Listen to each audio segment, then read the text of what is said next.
Hello student, स्वागत है एक बार आपका फिर से एसएसटी पे। तो स्टूडेंट्स हम देख रहे हैं परिचय चैप्टर को बहुत ज़्यादा अच्छे तरीके से, और इस बार हम देखने वाले हैं उसके पार्ट नंबर 8 को, यानी बहुत ज़्यादा इंपॉर्टेंट टॉपिक को। टॉपिक क्या है कि आकाश जो आपका होता है वो आखिर नीला क्यों होता है, उसको हम बहुत ज़्यादा अच्छे से समझने वाले हैं कि आखिर आपका जो आकाश है वो नीला क्या होता है, इसके पीछे का कारण क्या है, साइंस क्या है। यह आपके एग्जाम में लगभग 5 नंबर में पूछ लिया जाता है, और ये आपके हर एग्जाम में आता है। आपके एग्जाम में जो लास्ट वाला होता है क्वेश्चन, वहाँ पर ये टिप्पणी के रूप में पूछा जाता है। वहाँ पर आता है कि आपको यहाँ पर ये क्वेश्चन मिलेगा, उस पर लिखेगा कि इस बारे में आपको उसे लिखिए। आपको शायद वहाँ पर कुछ वर्ड्स भी दिए रहेंगे कि आपको इतने वर्ड में लिखने हैं।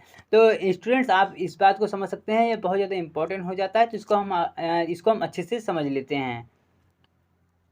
क्या रीजन है कि आपका आकाश नीला क्यों होता है। स्टूडेंट आप लोग एक बार जाके वहाँ नीचे कमेंट में जरूर बताइए कि आपके हिसाब से जो आपका आकाश है वो कौन से रंग का है, कौन से कलर का।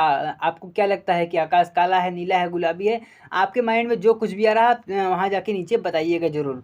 और बाकी जो हमारा टॉपिक है उसको हम देख लेते हैं। क्या टॉपिक है कि आकाश नीला क्यों होता है। तो वायुमंडल में धूल, सूक्ष्म कण, गैस के अणु, परमाणु उपस्थित होते हैं। आपको इतना तो पता चल गया होगा। अभी तक आपने अगर पिछले लगभग 7 इसके जो पार्ट हो गए हैं आपके प्रिज्म के, अगर आपने सभी को लगातार नहीं देखा हो तो हो सकता है कुछ चीज़ आपको डिफिकल्ट लगे, लेकिन आपको बातें समझ में आ जाएंगी अगर आप एक बार उसको अच्छे से देख लेंगे, समझ लेंगे।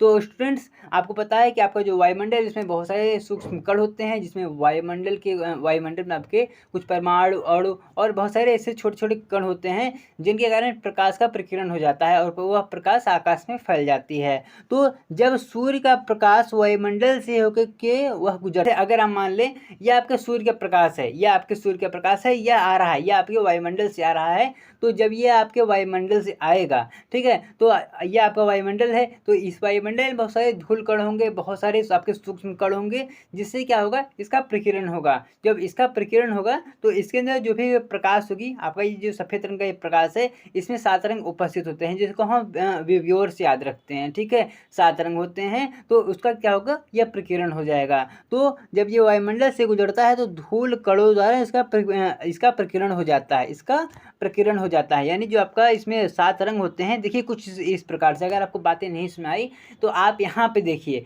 आपको यहाँ पे अच्छे से देख लेना है, समझ लेना है।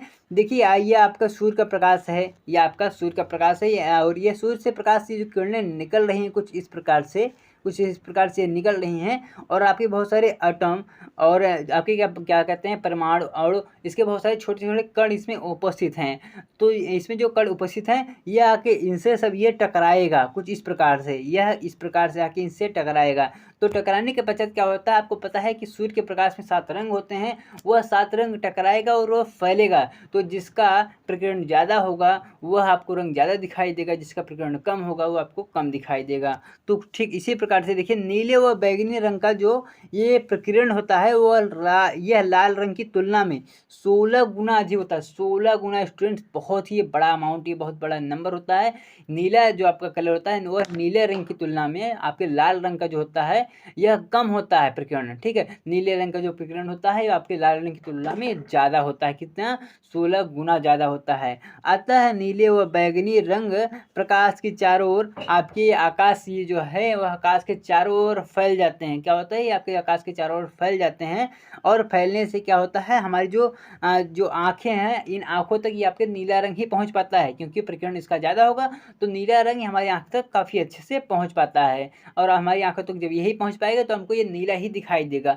आपने देखा होगा शाम को जो आपका आकाश है वो थोड़ा सा लाल दिखाई देता है आपके सूर्य के कारण। उसके पीछे की क्या साइंस है इसको हम अगले वीडियो में समझेंगे, लेकिन आज का जो हमारा टॉपिक था ये इतना था। देखिए जो आपका नीला रंग था ना, यह नीला रंग आप पे ठीक आंखों पे ठीक इसी प्रकार से आता है, चूंकि आकाश में नीला रंग फैल चुका है, उसका प्रकीर्णन हो चुका है। हम दोपहर में क्या देखते हैं, अगर आप दोपहर में अभी जाके देखें अपने आकाश में, इसमें 10 बज रहे हैं, तो आप अपने आकाश में जाके देखेंगे तो आपका आकाश पूरी तरह नीला होगा। अगर इसमें बादल नहीं है तो, बादल होगा तो पता नहीं, तो ठीक है। लेकिन अगर आपका आकाश एकदम स्वच्छ है, एकदम साफ है, तो आपको नीला ही दिखाई देने वाला है। जो आपका नीले प्रकाश है वो कुछ इस प्रकार से हमारी आंखों की तरफ आने वाला है। तो स्टूडेंट्स देखिए, यदि पृथ्वी पर वायुमंडल नहीं होता, अब इसको भी जान लीजिए, यह एक छोटा सा फैक्ट है जो कि आपको यहाँ बोनस के रूप में मैं बता रहा हूँ। यदि आपकी जो वायुमंडल है इसमें यदि आपकी जो पृथ्वी है अगर इसमें वायुमंडल नहीं होता तो प्रकाश का प्रकीर्णन ही नहीं होता, प्रकाश का जो प्रकीर्णन है वो नहीं होता। आप अगर देखिए चाँद पे ना, आप अगर चाँद पे जाएँगे तो वहाँ पर हमें जो आकाश है ना, आकाश वो हमें काला दिखाई देगा, क्योंकि वहाँ पर वायुमंडल नहीं है, अंतरिक्ष में किसी भी प्रकार का वायुमंडल नहीं है। इस कारण वहाँ पर प्रकाश का परिकिरण नहीं हो पाता और हमें आकाश काला दिखाई देता है। ठीक है स्टूडेंट्स? और इसके बाद देखिए स्टूडेंट, तो बस आज के लिए इतना ही। हम आपको मिलेंगे इसके बहुत ही अगले कमाल के टॉपिक में, जहाँ पर हम देखने वाले हैं आखिर सूर्य अस्त और आपके सूर्य उगते टाइम पे आपका आकाश लाल क्यों होता है। तो इसके आगे और भी कुछ टॉपिक हैं, और हमारे साथ आप बने रहिए। आप नए-नए स्टूडेंट को जॉइन कीजिए, हमारा सपोर्ट कीजिए। तो स्टूडेंट्स बस आज के लिए इतना ही। जय हिंद, जय भारत।